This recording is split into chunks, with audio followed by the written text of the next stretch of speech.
Hi and welcome. My name is Hayden, and I am with the School for Ecocentric Evolution and Design Strategies.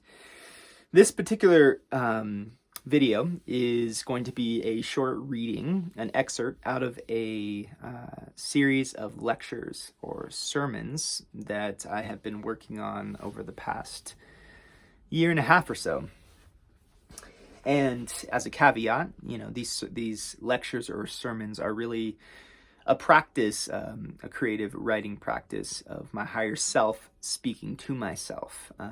And so that is the context in which this arises.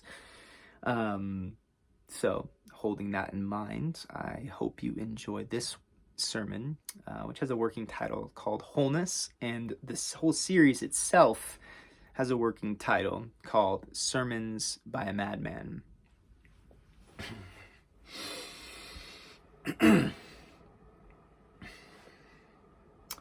Oh, what fear, oh, what doubt still dwells within you, for you have not yet turned towards your darker half.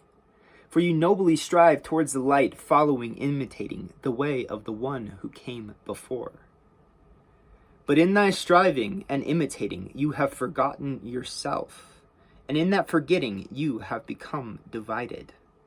You know the internal battle for which I speak, the division that lies at the heart of man. But hear me, O brothers and sisters, would you battle yourself until the end of time? Have you not yet realized this folly, this foolishness? You have become addicted to your suffering, to war, to yes and no, good and evil, right and wrong. You hold the one and reject the other, and thus you have eternally divided yourself. I ask you, does day not turn into night? Does the night not turn into day? Does life not feed on death? Does death not give life meaning? You seek the one and reject the other, and thus you cut out your roots and suffocate the life that is in you. When does it end? Where is the finish? You shout as you cry tears of blood that bubble up from the fountain of thy own eternal suffering. And thus you turn away from what is below and look only to the sky.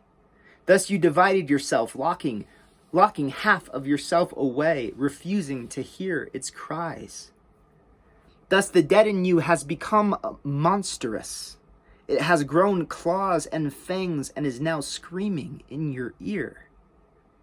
Thus you seek the end, the wholeness, the oneness, the freedom from yourself, so as to eternally quiet the screams in thine own ear. But I ask you, what wholeness can be sought? For in seeking, are you not acknowledging your lack? And what end could there ever be? For is not the end of one thing the beginning of another? And does not everything that was come back round again? Thus, seeking the end of suffering, do you not also create the beginning of another suffering? And thus you seek the ultimate end. And what becomes of you if you achieve such a thing? And how would you know if you achieved it? For the ultimate end, is that not an eternal darkness, and a darkness that is not of the night, but a darkness that is the end of consciousness, a darkness that is the loss of animation, a darkness that is an eternal sleep? The end you seek is a false aim, for it accepts the one and rejects the other, and thus eternally divides itself, thus eternally wars against itself. And what be made of something if it wages war against itself unceasingly? Does it not create its own self-termination? For a wise man once proclaimed that the house divided against itself cannot stand. Would you so readily destroy yourself? No, eternally seek the beginning. Stand in the middle, holding the two worlds in each hand, the past and the future, the left and the right.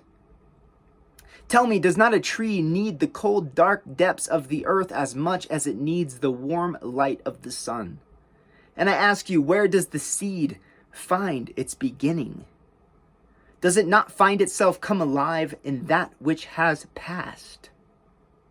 Does it not first quicken and shake free of its shell in the damp, dark soil that is the living dead? And if the dead can no longer become living, does not a desert grow where once a healthy forest stood? And tell me, how can a seed sprout in the desert? No, I tell you, make the dead alive through you so that they can fulfill their longing. And what is the longing of the dead? Is it not to come alive again, so that it may serve the future, and in serving the future, fulfill death's purpose? For the seed that sprouts is the gateway, is the bridge between the past and the future. Be like the seed that finds what is below and takes it to what is above. Reject nothing that comes to you from below, for it longs for the above.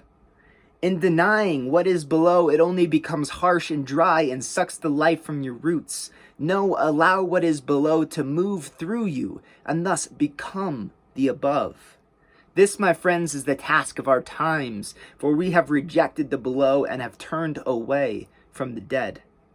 And thus death has lost its meaning, and it has become harsh and can no longer hold the spirit that is the water. And thus the world has become a desert.